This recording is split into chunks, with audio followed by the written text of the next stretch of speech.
제가 도이치모터스 주가 조작 관련해서 얘기도 했고 지난주에 금투세 얘기도 했는데 개인 투자자 입장에서는 정말 우리나라 주식시장이 선진화돼야 된다 이런 얘기 많이 해오고 있지 않습니까? 그런데 최근 또 뉴스를 보면 사모펀드 운용사 MBK 파트너스의 고려 아연 공개 매수 시도를 놓고 울산시와 MBK 파트너스가 공방을 벌이고 있다 이런 얘기도 나오더라고요. 이건 어떻게 봐야 됩니까? 거죠. 그러니까 예. 그 이른바 오래 전에 동업 관계로 형성된 그 지분이 있는 것이고 고려 아연과 관련해서 지금 고려 아연의 현 경영진과 그리고 영풍 쪽의 지분이 상당 부분 들어와서 네. 서로 이제 고려 아연은 최씨 집안에서 영풍은 또 다른 집안에서 이렇게 경영을 수십 년째 해 오다가 좀 사이가 나빠지면서 영풍 쪽에서 이제 고려 아연의 네. 경영권을 확보하겠다 그러면서 이른바 백기사로 MBK 파트너스를 골라서 거기서 공개 매수 선언을 한 상태죠. MBK 파트너스. 근데 이거를 골라서. 정치권에서 지금 개입하는 분들은 무슨 생각인지 잘 모르겠는데 울산시와 MBK 파트너스가 공방을 네. 벌이고 있고 또 이례적으로 지역구도 아닌 민주당이 이제 박희성 의원도 나섰다 이런 보도가 나오고 있습니다. 이거를 그러니까 저는 잘 이해가 안 돼요. 왜냐하면 저는 뭐 고려아연이 나쁘다, 네. MBK가 나쁘다 이런 그 의견은 전혀 아닙니다. 근데 우리나라의 잘못된 풍토가 뭐냐면 네. 기존의 경영권은 무조건 보호해 줘야 되는 권리다. 이렇게 생각을 하는 게 전제가 되어 있어요. 네. 그러니까 고려 아연은 옛날부터 최씨 집안에서 경영을 해왔고 지금도 해오고 있으니 딴 사람들이 이 경영권을 뺏어가면 안 되는 일이다. 그렇기 때문에 경영권을 획득하고자 공개 매수를 선언한 MBK나 영풍 쪽은 네. 나쁜 세력이다. 이런 전제 하에 정치권에서 개입이 지금 이루어지고 있는데 저는 어느 쪽도 뭐 좋고 나쁘고가 없다고 저는 생각합니다. 일단은 네. 뭐가 문제냐면 경영권을 수십 년째 가지고 있으면서 이건 이제 경영권이라는 권리로 인식하는 것도 사실은 문제가 있죠. 경영은 부담이어야 돼요. 내가 딴 사람보다 이걸 잘 운영할 수 있을까? 예. 내 이 회사를 잘 운영해서 더 많은 이익을 내고 종국적으로는 주주들에게 보다 많이 환원해 줄 수 있을까? 이게 뭐 배당의 형태가 됐던 네. 자사주 매입 소각 형태가 됐던 주주들에게 최대한 더 많은 이익을 돌려줄 수 있을까?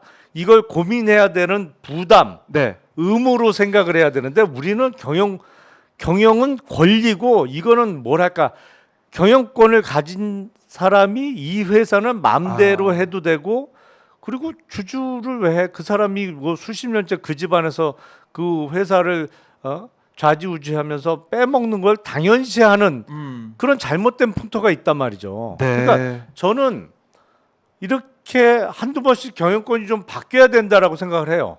아니 공개 매수에서 지금 있던 주가보다 더 높은 가격의 주식을 사겠다. 네.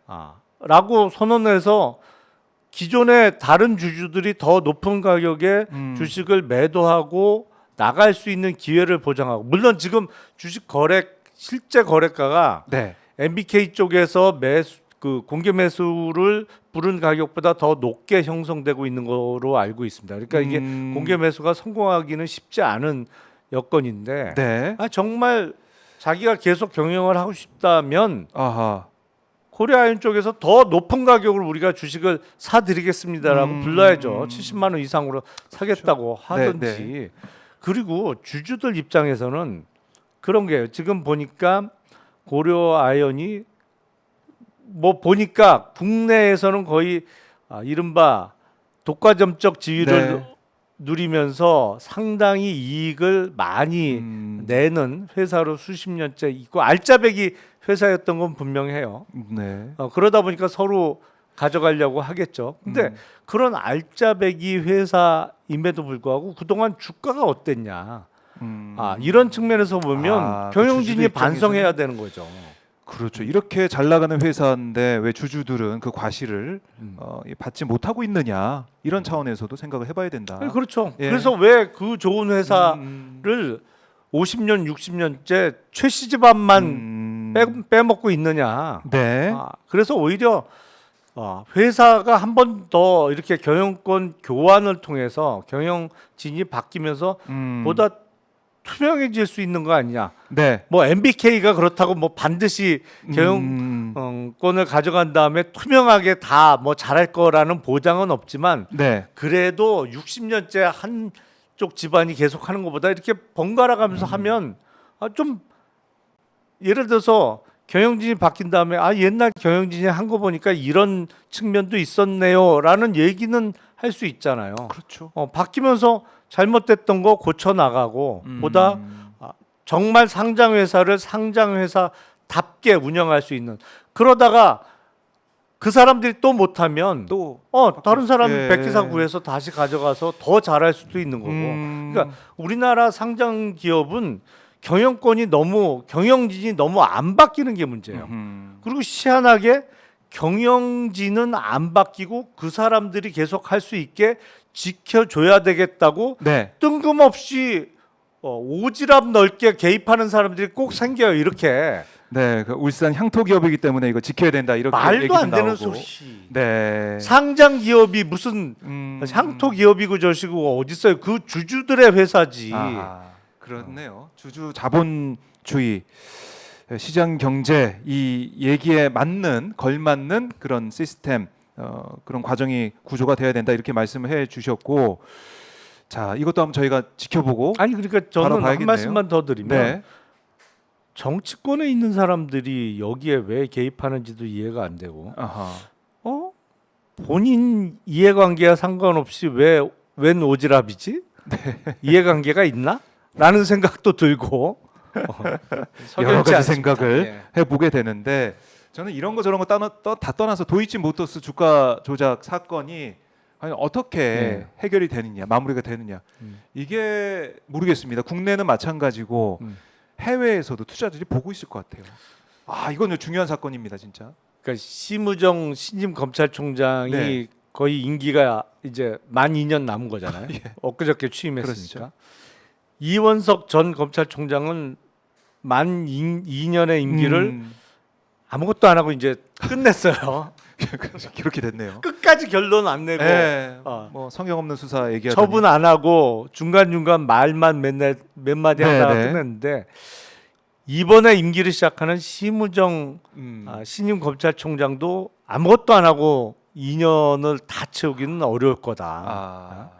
어느 순간에 결단을 해야겠죠. 네. 근데 그 결단이 어떻게 나오는지 정치적으로도 주목을 받겠지만 경제적으로도 주목을 받을 수밖에 없을 것이다.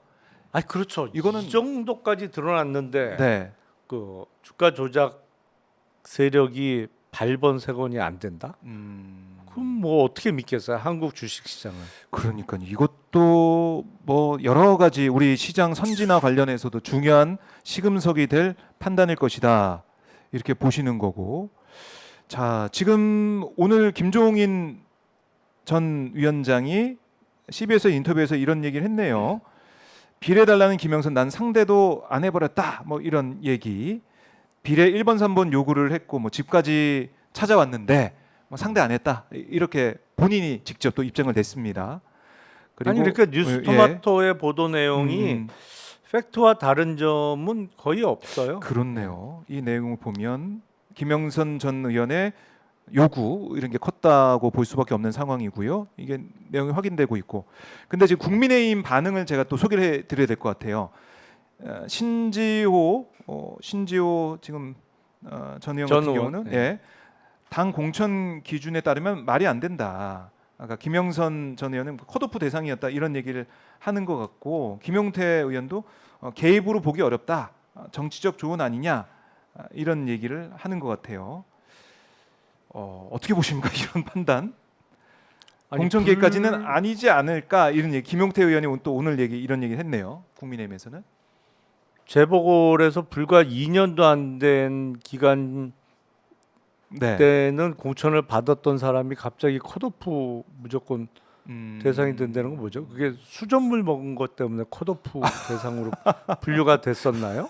그것도 맞아, 그런 모르겠네. 그런 그게 일도 있었죠. 아니 그러니까 22년 6월에는 당의 공천을 받아서 창원에서 당선이 네, 네. 됐는데 불과 2년도 안 된 시간이 지난 후에 올 4월 총선에서는 무조건 컷오프 아하. 대상이었다. 그래서 아예 뭐 공천을 개입할 여지도 없이 무조건 컷오프가 결정된 사람이었다라는 주장은 선뜻 납득은 아, 안 되는데요.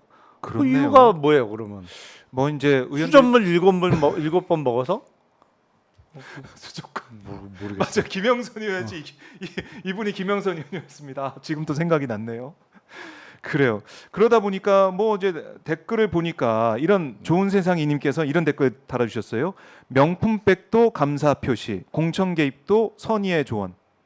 이렇게 댓글을 이어서 달아주셨듯이 왜 김건희 여사 문제에 대해서는 이렇게 정말 후하게 또 정말 우리 일반 시민들이 볼 때는 이해가 안 가는 그런 반응들이 나오느냐, 이런 비판의 목소리가 커지는 것 같습니다. 아, 국힘은 약간 네. 뭐랄까요, 작전을 잘못 세운 거 아닌가요? 그래요? 네. 이런 작전 안 됩니까? 네, 그거는 실드 치는 뭐 거 안 됩니까? 그런 실드는 안 먹힐 것 안 먹힙니까? 같은데. 예. 아, 그러면은 국민의힘도 어떻게 보면은 이런 차원의 대응이나 이런 차원의 워딩 입장은 전혀 도움이 안 된다고 보시는군요. 아니 국민의힘 왜냐면 입장에서는. 국힘도 네. 모르잖아요, 무슨 일이 있었는지. 그쪽 사람들이나 그렇죠. 뭐 똑같아. 왜냐면 당사자들은 다 알죠. 당사자. 오히려 이 사건은 네. 그 개혁신당이 국힘보다는 많이 알죠. 내용도 보고 네, 한 그러니까 부분이 있으니까. 그 국힘은 아직 정확하게 사태 파악이 안 된 것 같은데요. 그래요. 오늘 김용남 의원께서 여러 가지 말씀을 좀 시원하게, 그래도 날이 덥다 보니까 또 시원한 얘기를 많이 해주시는데 말씀을 너무나 잘 들어봤고, 이 사안 끝나지 않았다. 그럼요. 공천 개입이 제가 끝나지 보니까 않았다.